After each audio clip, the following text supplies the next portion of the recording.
Hello everyone, I am Muhammad Akib, pursuing Bachelor of Pharmacy from Graphigera Hill University, Dehradun. Before I start the video, I want to tell you one thing. This video for information purpose only. Consult your medical authority for advice. And you are watching the Akib Pharmacy. In this video, I will discuss in detail about typhoid fever. Especially, I will discuss by which lab test investigation typhoid fever can be confirmed.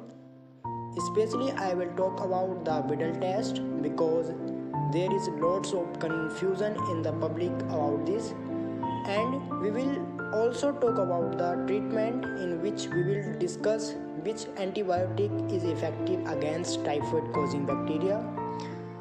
और हम इस video में जानेंगे typhoid का introduction, causes, treatment and symptoms and clinical phases, कौन सी week में क्या होता है और कौन से वीक में क्या होता है, और साथ में हमें क्या करना चाहिए और साथ में हमें क्या नहीं करना चाहिए. Now we will cover introduction of typhoid fever. Enteric fever, also known as typhoid fever. Typhoid fever is acute illness associated with fever caused by the Salmonella typhi bacteria. It can also be caused by Salmonella paratyphi, a related bacterium that usually causes a less severe illness. Major causes morbidity and mortality: food waterborne disease. The bacteria are deposited in water or food by a human carrier and then separated to other people. Now we will discuss its causes of typhoid bacteria. Bacteria caused by bacteria Salmonella typhi family, Enterobacteriaceae, gram-negative bacilli. Best grows at 37 centigrade. Transmission: fecal oral route, close contact with patients or carriers, contaminated water and food, flies and cockroach. सबसे पहले हम बात करते हैं typhoid fever या typhoid fever किस bacteria से कोज होता है. तो टाइफाइड फीवर कोज होता है salmonella typhi and salmonella paratyphi, A और बी से होता है.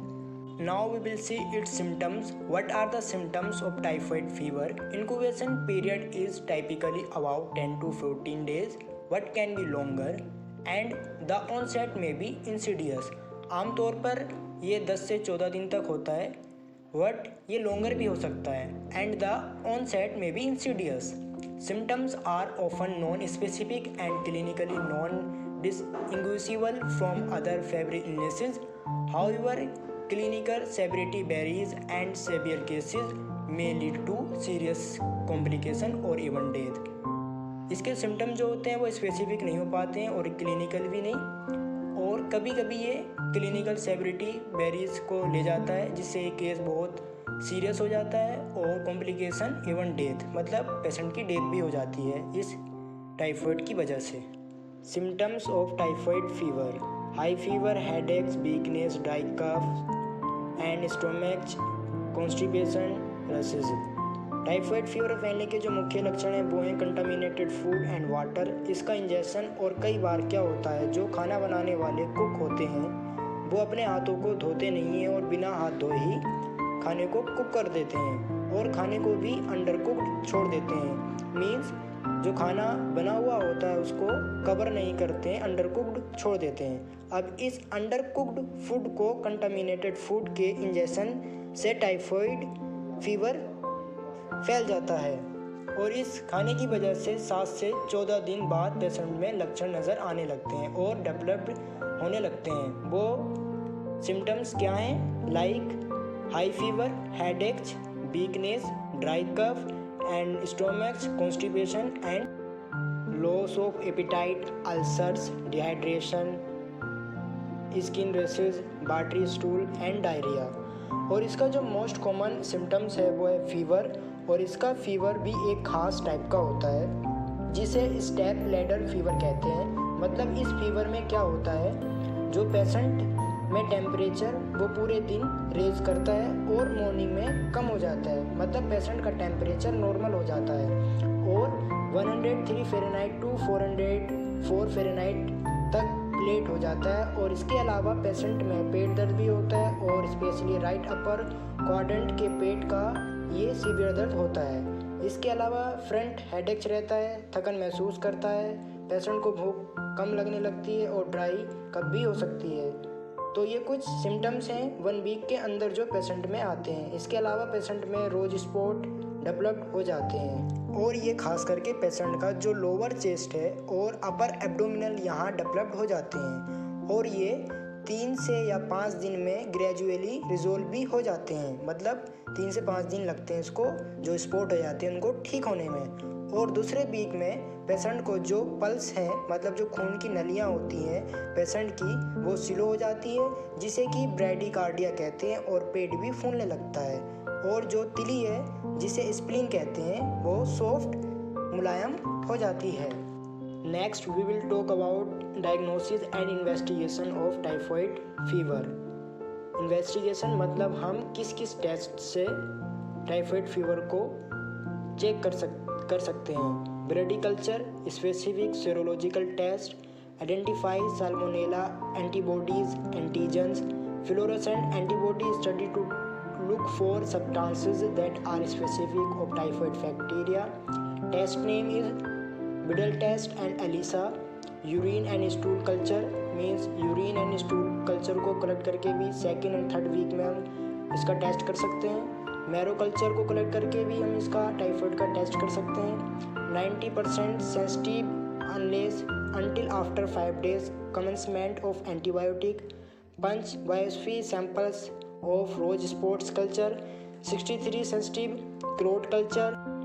सबसे पहले हम बात करेंगे बिडल टेस्ट के बारे में। बिडल टेस्ट एक सस्ती इन्वेस्टिगेशन है, ये हर कहीं अवेलेबल है और इससे इजीली टाइफॉइड फीवर डायग्नोस्ड किया जा सकता है। बिडल टेस्ट 2 प्रकार का होता है, लाइक स्लाइड टेस्ट और tube test.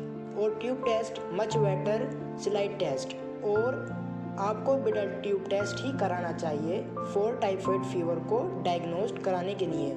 Serology Widal test, tube agglutination test detects O and H antibodies, diagnosis of typhoid and paratyphoid, testing for H agglutinins in Dreyer's tubes, a narrow tube flocules at the bottom, testing for O agglutinins in Felix tubes, chocally incubated at 70 degrees centigrade overnight. Now we will see the treatment of typhoid fever. Activity, rest is helpful medical care. Activity मतलब हमें कोई activity या काम नहीं करना है, हमें आराम लेना है और वही हमारे लिए लाभदायक रहेगा। मेडिकल केयर, एंटीबायोटिक बहुत इंपॉर्टेंट रोल प्ले करती है। और मिल्ड केसेस की बात करें जिनमें कॉम्प्लिकेशन डेवलप नहीं हुए हैं, उनमें ओरल एंटीबायोटिक को यूज़ किया जाता है, जिनमें एजिथ्रोमाइसिन और सिफेक्जिम का कॉमनली यूज़ किया जाता है। और साथ ही इसमें फ्लोरोक्विनोलोन्स लाइक ओफ्लोक्सासिन, सिप्रोफ्लोक्सासिन, ये सोल्ट्स भी आते हैं, इनको भी कई बार यूज़ किया जाता है for diagnose the typhoid fever.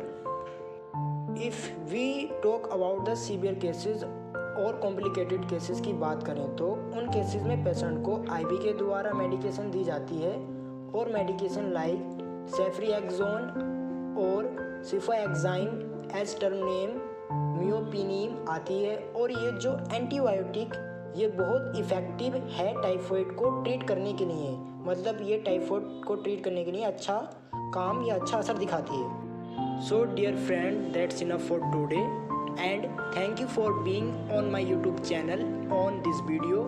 I really appreciate that you took the time to be here and listen to my presentation, and thanks again for watching my video. Guys, don't forget to subscribe this YouTube channel Akif Pharmacy, and don't forget to share this with your friends and relatives. Keep liking, keep subscribing. Thank you guys.